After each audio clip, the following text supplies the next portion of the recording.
अगर कभी आपके शहर पर न्यूक्लियर अटैक हो गया तो आप क्या करेंगे? सोचिए, एक पल में सब कुछ खत्म हो सकता है। घर, लोग, सपने, सब राख में बदल सकता है। लेकिन क्या वाकई आप कुछ कर सकते हैं ताकि जिंदा बच सकें?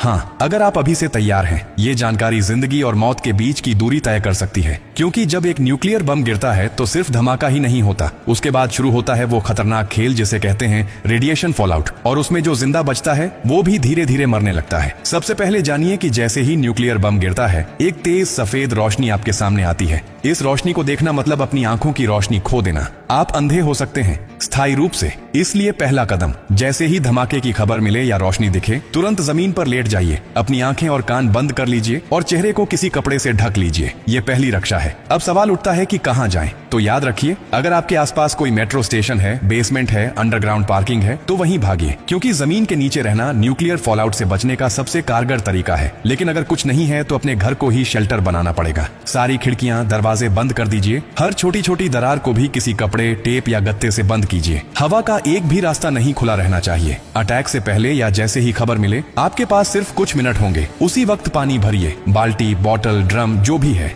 याद रखिए, अटैक के बाद पानी में रेडिएशन मिल सकता है। नल से पानी बिल्कुल मत पीजिए, इसीलिए पहले से स्टोर किया हुआ पानी ही जिंदगी बचाएगा। खाने के लिए ड्राई फूड रखें, बिस्किट, ड्राई फ्रूट्स, पैकेज्ड खाना जो बिना पकाए खाया जा सके। अगर गलती से आप बाहर थे और रेडिएशन में एक्सपोज हो गए तो जैसे ही अंदर आए, कपड़े उतारिए, उन्हें एक पॉलीथिन में बंद कर दीजिए और खुद को साबुन और स्टोर किए हुए पानी से अच्छे से धोइए। याद रहे, नल का पानी नहीं, सिर्फ स्टोर किया हुआ पानी इस्तेमाल करना है। न्यूक्लियर ब्लास्ट के बाद सबसे खतरनाक समय होता है पहला 24 घंटा। इस दौरान बाहर जाना मतलब मौत को बुलावा देना। इसीलिए 24 घंटे अपने शेल्टर से बाहर बिल्कुल मत निकलिए। अगर सरकार की तरफ से संपर्क हो जाए तो निर्देशों का पालन कीजिए। लेकिन अगर कोई सूचना नहीं मिले तो कम से कम 72 घंटे तक बाहर मत निकलिए। 3 दिन, सिर्फ 3 दिन अगर आपने सही तरीके से बिता लिए तो जान बच सकती है। और हाँ, टेक्नोलॉजी की भी तैयारी कर लीजिए। न्यूक्लियर अटैक के बाद एक इलेक्ट्रोमैग्नेटिक पल्स EMP उठती है, जो आपके मोबाइल, लैपटॉप, इलेक्ट्रॉनिक चीजें सब खराब कर सकती है। इसलिए एक पुराना एंड्रॉइड फोन, एक पावर बैंक और एक वॉकी टॉकी को एल्यूमिनियम फॉइल में लपेटकर किसी स्टील बॉक्स में रखें।